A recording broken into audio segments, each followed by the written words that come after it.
Today we're working on simplifying radicals. And so if you studied your perfect square sheet, this will be super easy. If you don't know your perfect squares very well, then this is kind of what we're working on, is getting to the point where we understand our perfect squares enough to simplify radicals very easily. Okay, so how do you simplify a radical?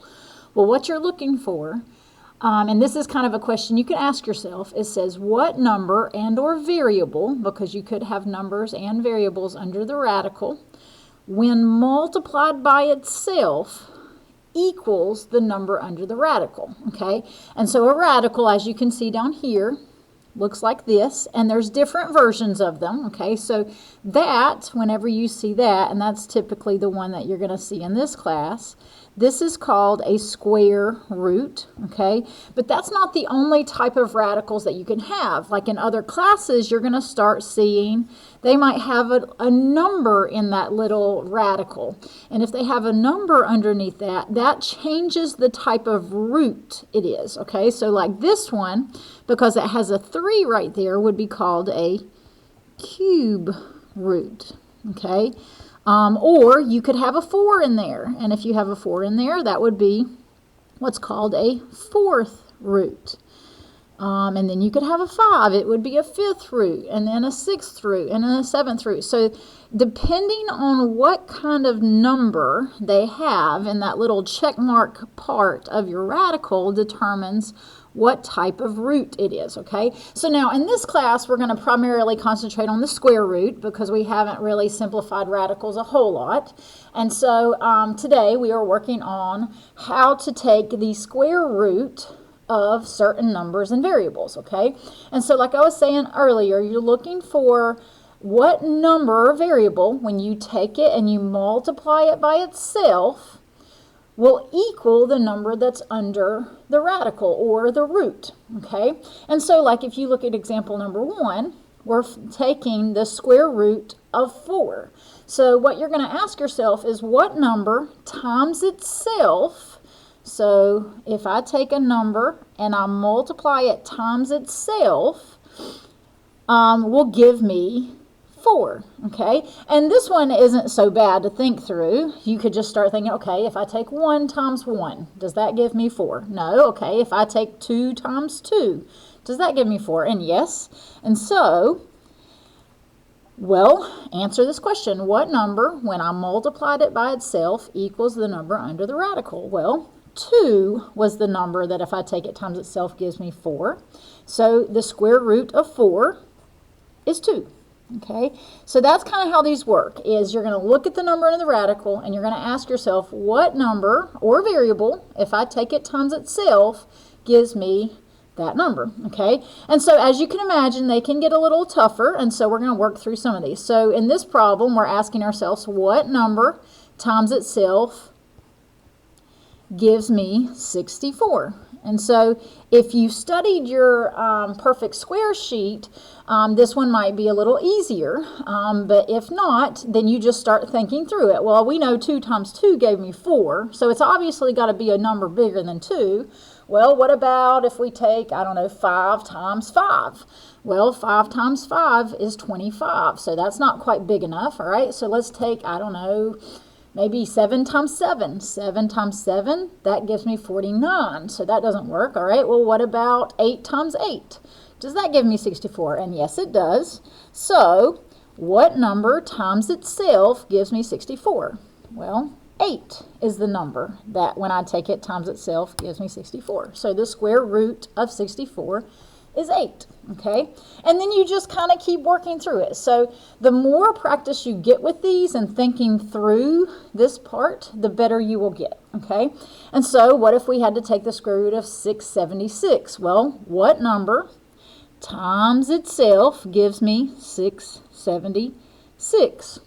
And this one is one that you don't see as often. And so with this one, you would really have to kind of think through it. And so you'll figure out you have to go bigger than 8. So maybe let's take 15 times 15. Well, that if you kind of figure that out, that ends up being 225. Okay, so that doesn't work. All right, so then we have to go bigger.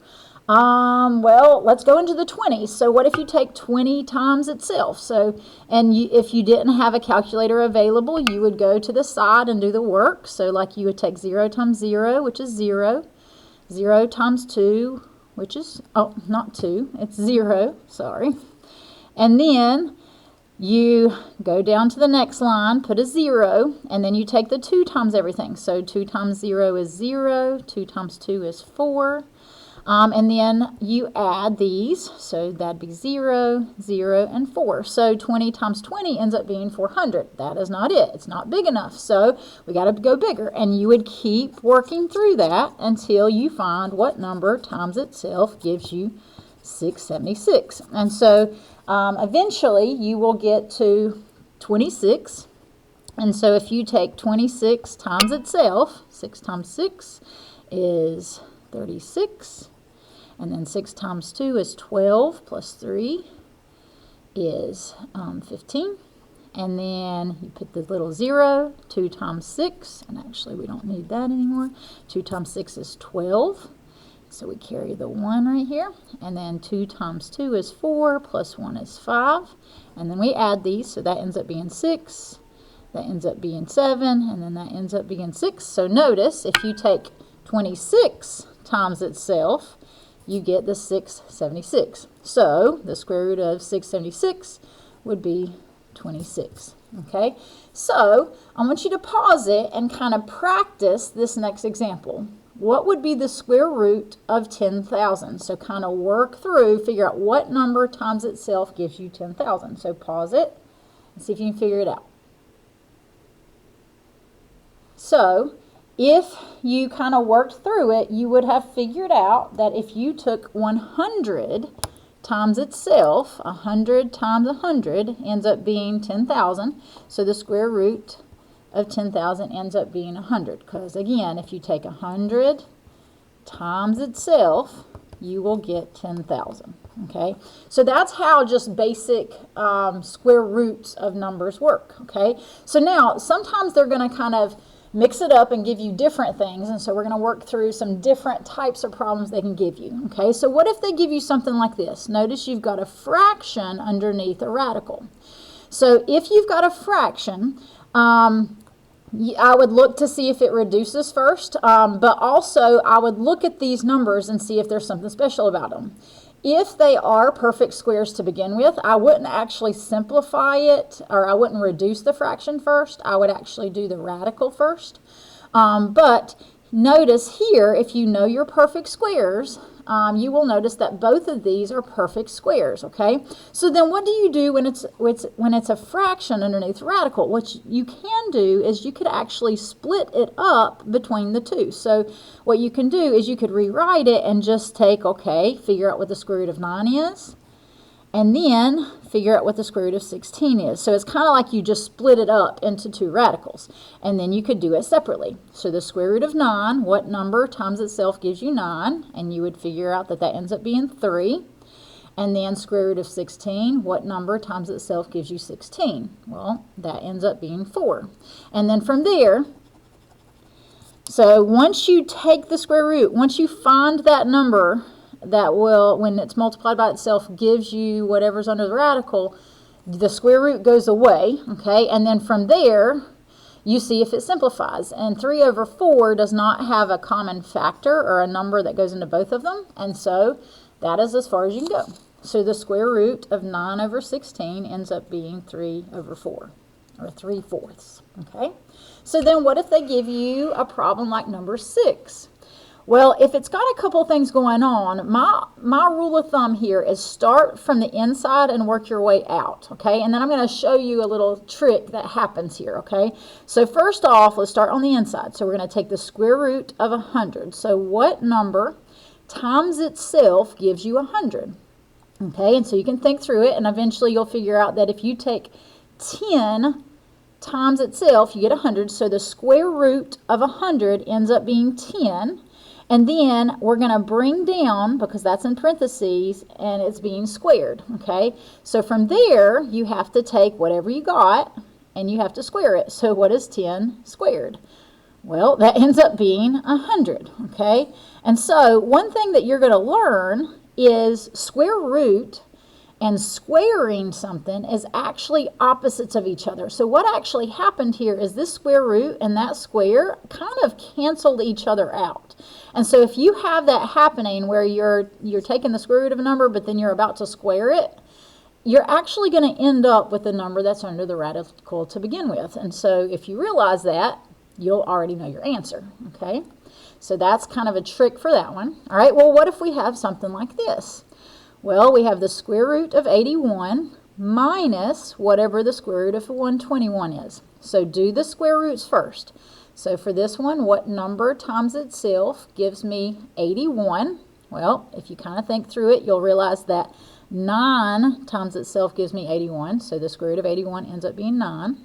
And then we have to subtract whatever this ends up being. So what number times itself gives you 121?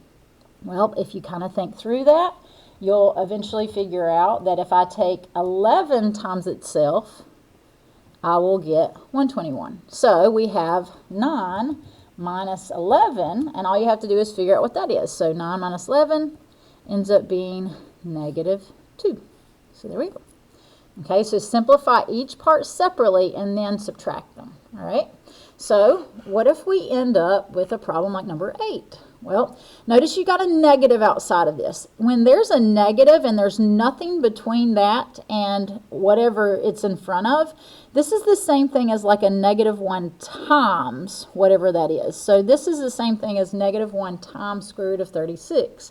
And so what you actually have to do first is you have to figure out what the radical is. So you got to figure out what the square root of 36 is first. And then whatever you get, you're going to multiply it times negative 1.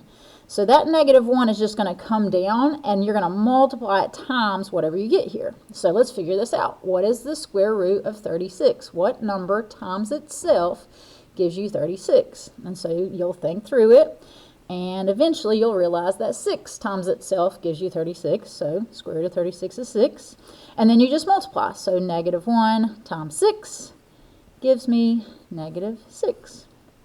Okay, so this one, same kind of story. You've got a number out front. There's nothing in between them. So remember, that means you're multiplying. So just like what you did over here, you just bring that number down. So I'm going to bring the 2 down, and I'm going to multiply it times whatever I've got here. So notice the theme here is you've got to do the radical first. So it's kind of like a parentheses in a way. You know how like order of operations, you have to do the parentheses first? Same thing here. So figure out this, square root of 25. What number times itself gives you 25? And so you'll figure out that it ends up being 5. And then you take what you get times 2. So 2 times 5 is 10. So there you go.